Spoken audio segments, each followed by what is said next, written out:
Hey guys, Laurence here, and we're just gonna go over my Going Medieval world really quick. This is it right here.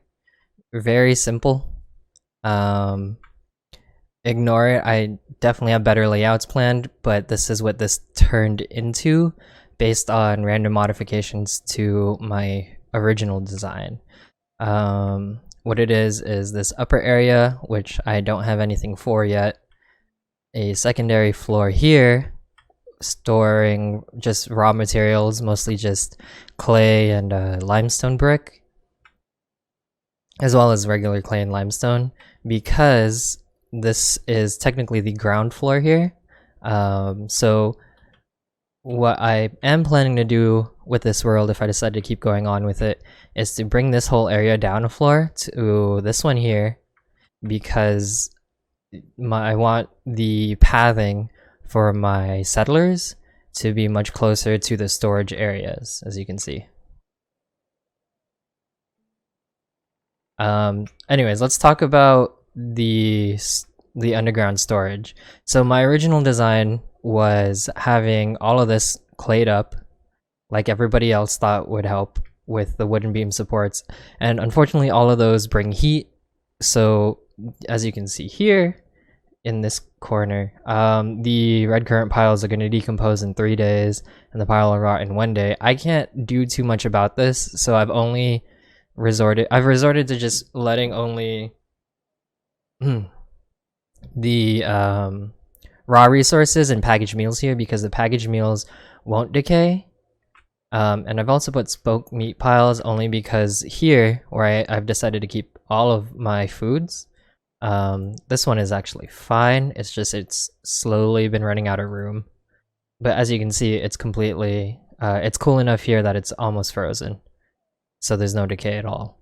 And you can see that these two are basically the same. I thought I had to go one level lower, so I adjusted my plan accordingly after I realized the correlation between exposed dirt floor and exposed dirt walls to the heat level.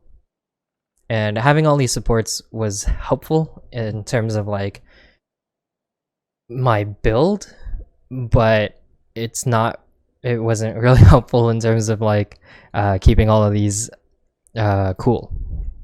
But now everything is fine, as you can see, and it really just seems like you need about 2 to 3 spaces of exposed dirt floor, and then the exposed dirt walls. The amount you have really seems to help keep the whole area cool. I think from here I can expand out maybe 1 or 2 more times out in all 3 of these directions, and it should still be fine because it's 1, 2, 3 away.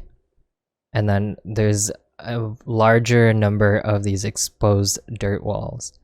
The reason I have the game paused right now is because I tend to run into some lag, and I'm not sure if it's because of the amount of people I have or because, yeah, you see that little stuttering there?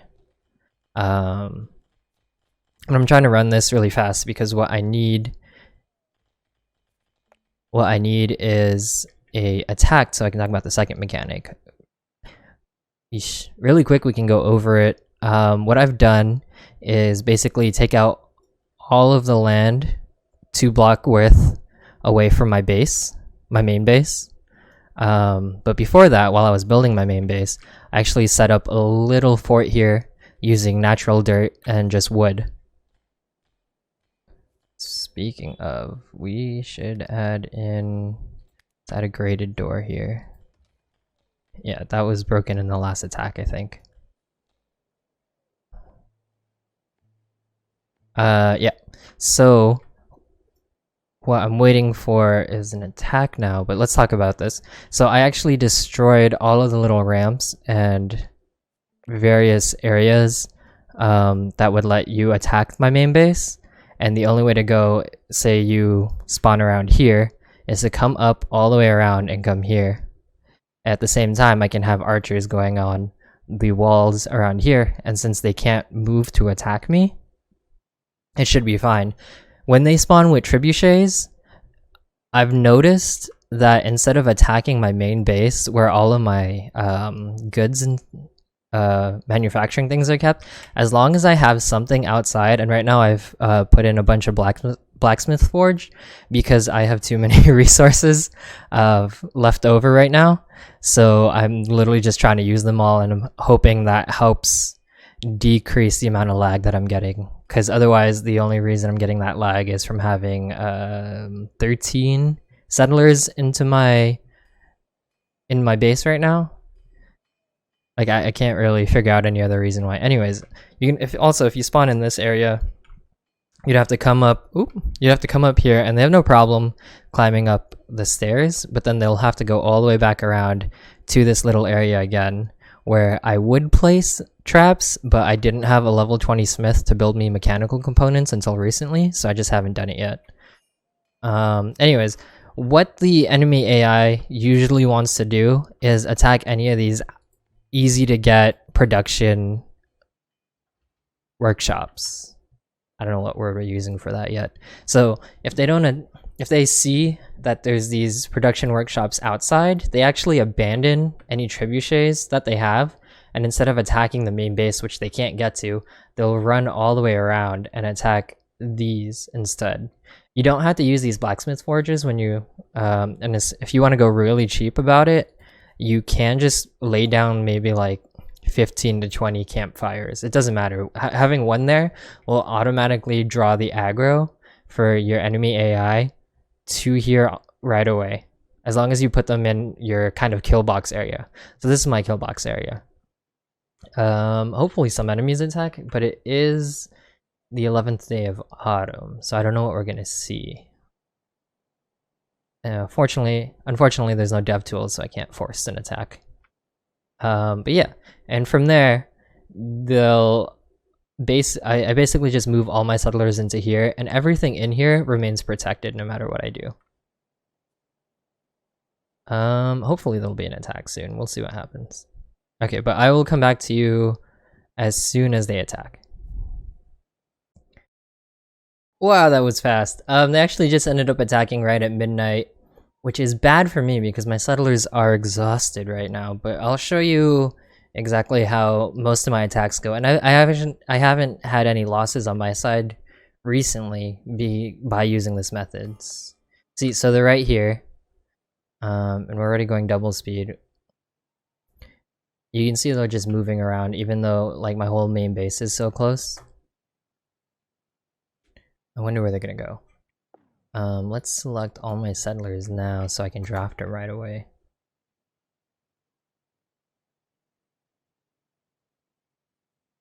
I'm waiting for the raid call. Yeah, there it is.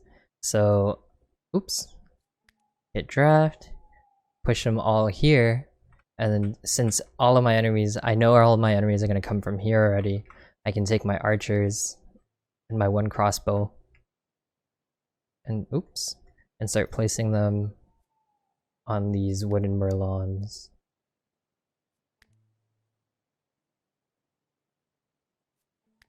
And 4, 5.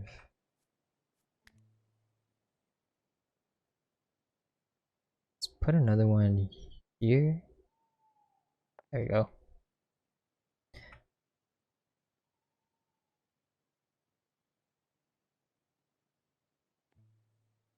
As you can see, the enemies are trying to figure out where to go, and it looks like... that's my bad. So I put some production stuff out here. I'm just gonna let them destroy it. And yeah, this door is locked. Okay, now they should be going all the way around here and coming up to here. Oh no! Well, we're all set anyways.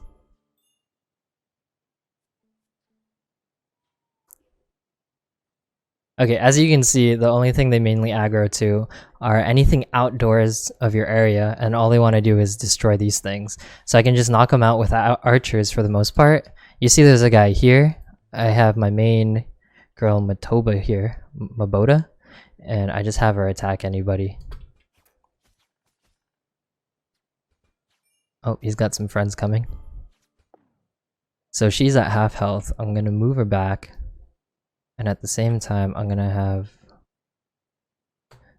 There you go. And I can just keep switching out people until the enemy goes down. That's usually what I end up doing. So this is their strongest guy. Oof.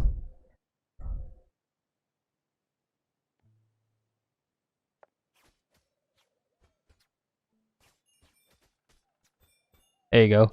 And once he's down, it's usually much easier. As you can see, we've already cleaned up most of these guys from outside. And now that they don't have their strong hitter, nobody died. People are hurt, but it should be fine. And all of the things that were hit weren't important. So I can reselect and undraft and just let them do whatever they want. I need to fix this though.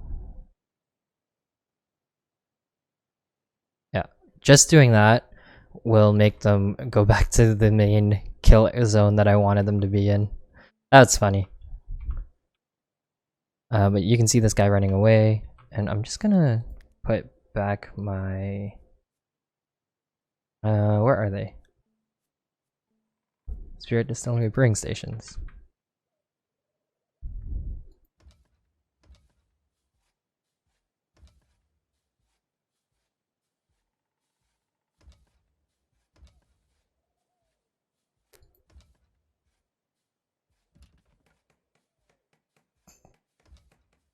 Let's add a few, because I do need these red currants before winter's up.